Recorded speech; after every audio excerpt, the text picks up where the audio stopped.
Good evening, everybody, and welcome back to the Birmingham Sports Podcast. I am your host, Josh Lovett. We've had a busy week of basketball already go down, and I want to jump right into it. We want to start in Asheville with the Samford men's basketball team. They fell to Furman by a score of 86-81. It was a really tough outing for them. Furman started the game just lights out from the field.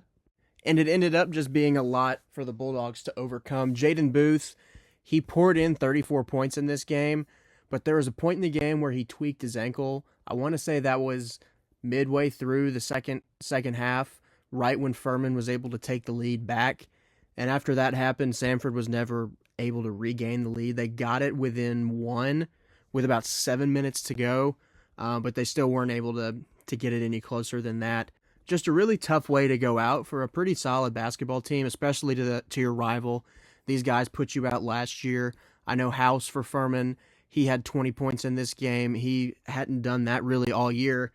And an interesting thing about that is in this same exact game last year, he did the same thing. He had close to his season high against Samford in the SoCon tournament. So that's basketball for you in March. Just really unfortunate. Samford was a higher shooting percentage team, or they shot better. In that game, Samford shot 49%, Furman shot 47%. Samford made more threes. Furman was a little bit more efficient. They shot 52%. Samford made 13 threes at 45%.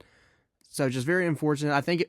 I really feel like Jaden Booth getting hurt was the really big swing moment in this game, because he was still making shots. You could just tell he wasn't moving the same, though, and I'm sure that had some effect on his defense, and they just couldn't ever get the lead back. They went through stretches where they were really cold in the second half. They went through stretches where they just couldn't score.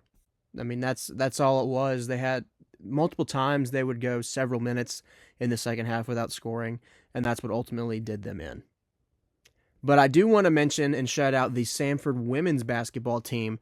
They ran the table in the SoCon tournament and are going to the NCAA women's tournament. A huge accomplishment for Coach Wise and his group. Their conference tournament results where they beat Wofford 59-57, then beat ETSU 57-48, and then Chattanooga 72-67. All those three teams were the top three teams in the league. So for them they just beat the best teams in the league. I mean, it's incredible accomplishment. We'll see where they will be playing and who they will be playing this Sunday on the selection show. I would project they're going to probably be a 16 seed, maybe be in a play-in game there. But just a huge accomplishment for them.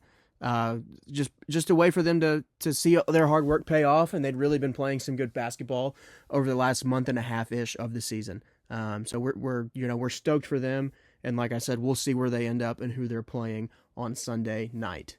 Moving on now to UAB. They have not played their first conference tournament game, but they did get a home win. Yes, you did hear that right. It was a home win against East Carolina by a score of 90-83.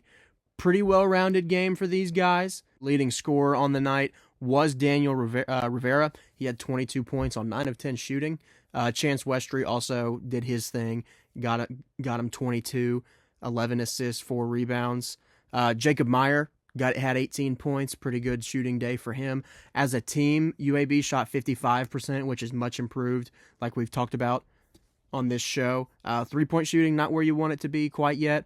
They only hit 4, but that's all they needed to get a much-needed home win. As for their outlook on the conference tournament, we do not know who they are playing as of yet. I'm pulling up the bracket right now, and I'll tell you who they might be playing. I believe the first round is going on today, if I'm not mistaken. Let me pull this up for us here. Yeah, so they're either going to be playing Charlotte, Memphis, or Tulane.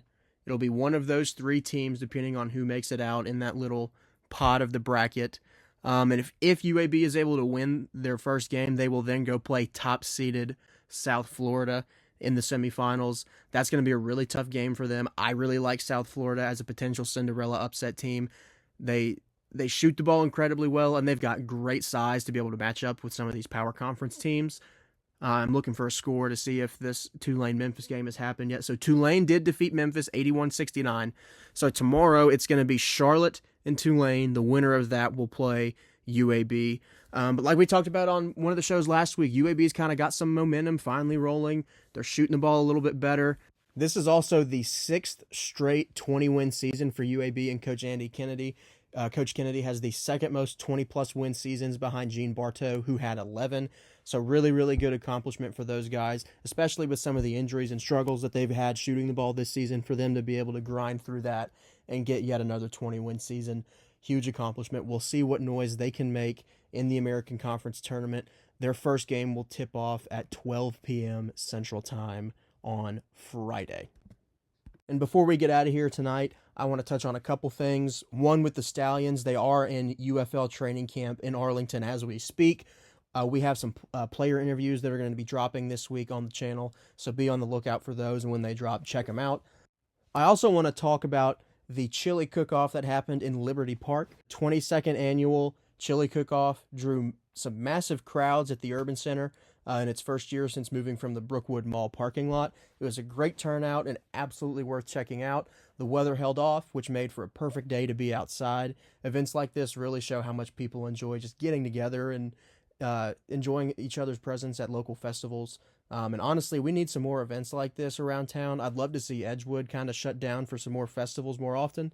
We saw how well that worked on Selection Sunday a couple years ago when Sanford was selected to play Kansas. When you give people a place to walk around, hang out, enjoy the atmosphere, it can become a big hit. So that was a huge success, and we were happy to hear that it was a good time for everybody.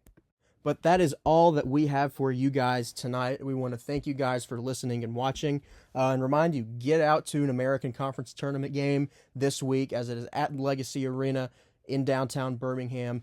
Be sure to definitely get out for that UAB game at noon on Friday, but get out for some other games too. It's a great opportunity to see some high-level basketball in the month of March, which is always fun. But thank you guys for listening once again, and we will see you guys next week.